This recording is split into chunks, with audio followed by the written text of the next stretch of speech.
South Carolina Senator and GOP presidential candidate Tim Scott is responding to criticism former President Obama made regarding Republican African-American candidates. Mr. Obama said U.S. voters have a right to be skeptical about minority candidates who ignore some of the racial divides in this country. Scott says that he considers criticism from Obama a, quote, compliment. So this all comes at a time when Black conservative voters are starting to attract more attention ahead of the 2024 presidential race.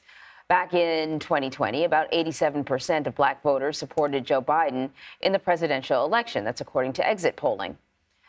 For more on this now, we want to bring in Janelle King and Joel Payne. Janelle is the former deputy state director of the Georgia Republican Party and co-chair of the Political Action Committee, Let's Win for America Action. And Joel, of course, is a CBS News political contributor, Democratic strategist, and chief communications officer for Move On. Thanks for joining us, lady and gentlemen. Janelle, I'm going to start with you. Tim Scott is pushing back, saying, listen, quote, the truth of my life disproves lies of the radical left. He's simply ignoring years of discriminatory practices. Or actually, the question is, you know, when he sort of poo-poos the idea that discrimination has had a long-term negative impact on African Americans. Is he ignoring this, or is there, you know, another narrative that is as valid?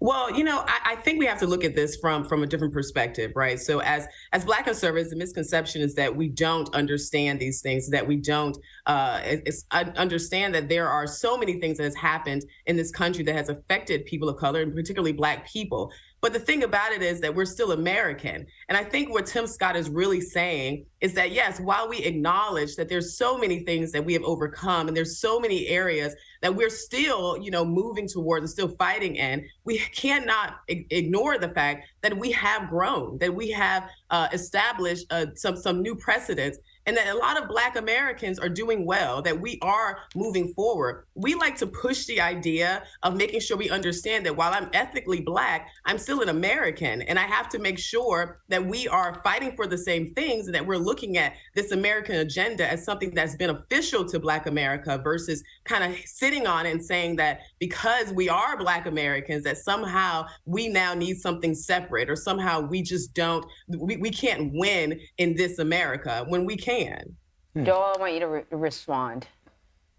Yeah, I have two thoughts on this. First, any day that Tim Scott gets the top of a segment with Barack Obama is a good day for the Tim Scott campaign. Seriously, right? It's just a base political point there. Tim Scott is finally getting a chance to be elevated to somebody who's worth having a tete-a-tete with Barack Obama. That's a good thing for his campaign.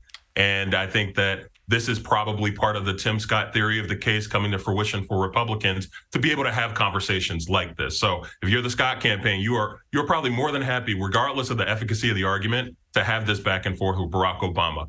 I disagree as a Black American, as a Black Democrat. I disagree with the premise that Tim Scott presented, that his existence disproves the existence of this theory of American racism. I mean, look, I'm a Black man. I went to an Ivy League university. I don't think that racism doesn't exist just because I've done well in my life and my career. And I think what President Obama is presenting is that perspective, that just kind of underscoring that you achieved, that Barack Obama existed so that no other Black folks are struggling, is probably the frustration that's being reflected there. And I think what he's challenging a Tim Scott and a Nikki Haley to do is to present a real plan. And so, look, I think this is good old fashioned. This is what we want. This is not your typical kind of MAGA politics. This is the politics from when I first started in politics 15 years ago, where you have people talking about the issues and talking about, do you have a plan? What's your plan look like? What does your plan look like, going back and forth? I think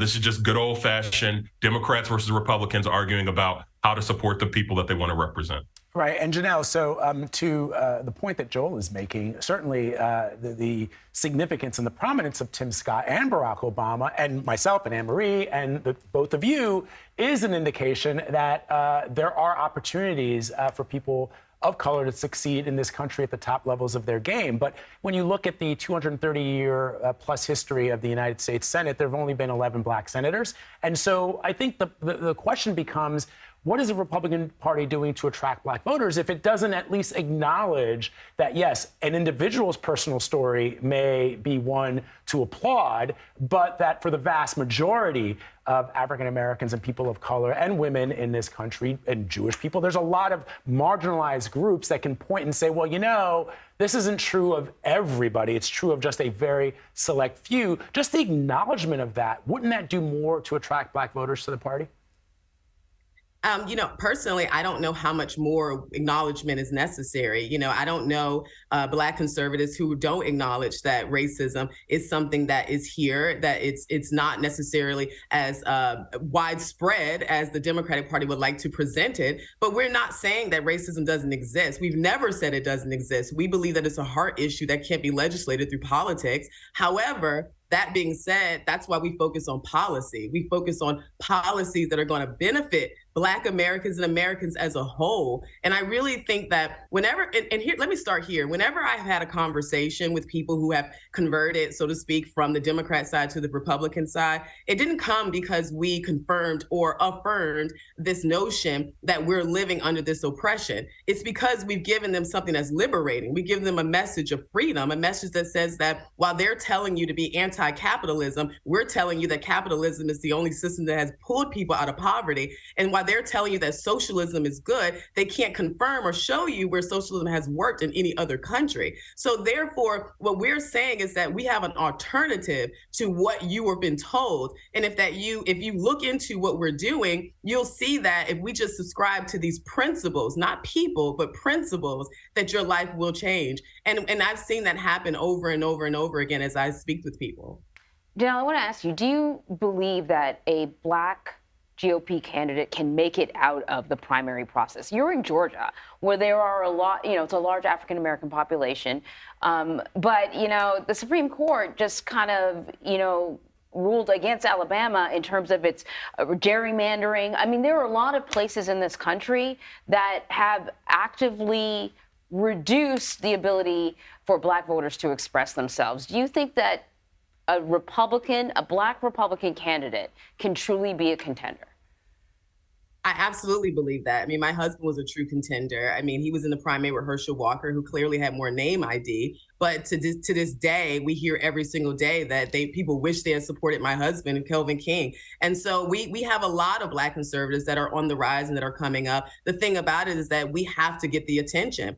I appreciate this opportunity of even having this discussion here on CBS. There's a lot of opportunities that we just don't get. I like to tell a lot of Black people who do come to this side that if you're looking for fame and notoriety, that's not where you're going to get it here. I'm not the Black woman they want on the cover of Ebony magazine. They rather have someone that kind of bows down to the culture and tells Black people that this is how you're supposed to behave and you have to get in line. So as long as we can start showing more Black conservatives, if we can start providing more opportunities for us to get our message out, I think you'll absolutely see more, because we're definitely here. So, Joel, let me ask you, and then Janelle, I'd like you to weigh in on this too. I had a really interesting conversation with a good friend of mine who went to an HBCU, Howard University.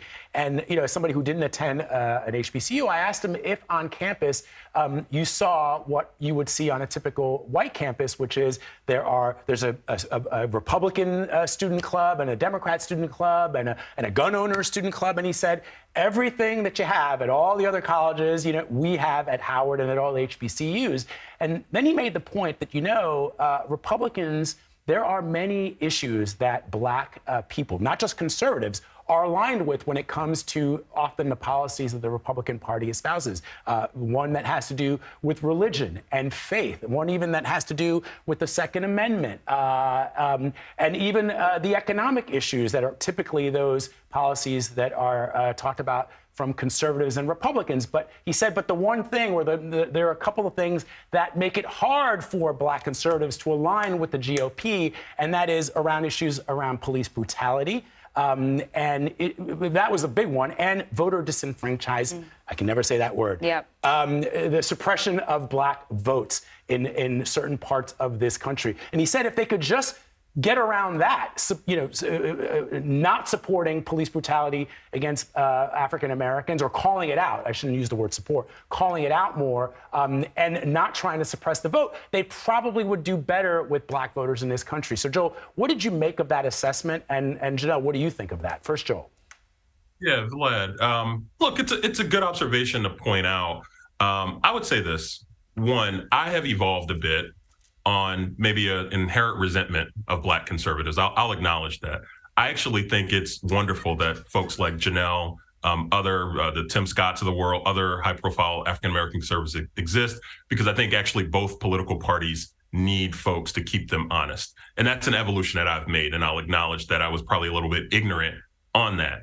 I didn't have the good fortune of going to an HBCU, but if I did, I would hope that that diversity of opinion exists, because, again, I think it strengthens, whether you're a Democrat, whether you're a Republican, the outcomes for voters that you care about, right, are going to get better if you have folks to hold them accountable on both sides of the political aisle. Obviously, I've cast my lot here with the Democrats, and I feel pretty good about it. But I think it's okay for African Americans to not hold this resentment to African American conservatives. And I don't have any problem with an African American conservative existing. I disagree with where they have landed, and that's okay. And I'm sure Janelle disagrees with me on a number of issues and a number of opinions that I have too, and that's healthy and that's okay. Janelle. Yeah, I have to say, I think we need more Black Democrats like this man here, because that's willing to have these type of conversations. Well, I did go to a HBCU. I went to North Carolina A&T State University, Aggie Pride, and I have to say that, that is where I found my conservatism, and I appreciate the opportunity to be able to be free on an HBCU to discover and research Black history, and that's really what took me there. But when it comes to the two topics of policing and voting rights, particularly when it comes to policing, it's not that we don't acknowledge that police brutality does happen. We're just not subscribing to the narrative that it's happening primarily to Black Americans, because it's just the research is not showing that. As I stated several times, over 60 out of 60 million interactions between the police and citizens, less than 1% ends in police brutality, of which most of that is primarily white Americans. So the issue that we're having is that we've got to have an honest conversation about this. Now, do I believe that police brutality is something that could be a topic? Maybe, if we're having the accurate conversation. Let's just not create PTSD in the community when we don't need to create it. And when it comes to voting rights and gerrymandering it, however we want to put it, we call it redistricting.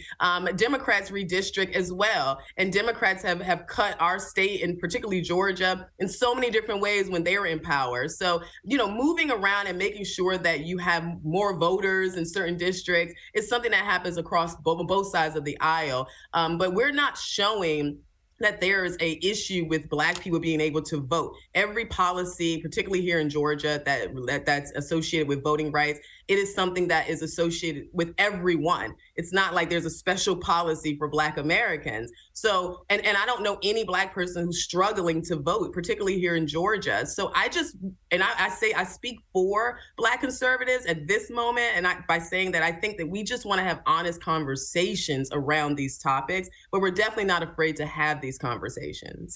Honest conversations like the one we just had this morning. Janelle King, thank you very, very much. Great to have you on. Joe, my brother, always great to have you on. Thank you very much for both of your perspectives. Really interesting. We appreciate it.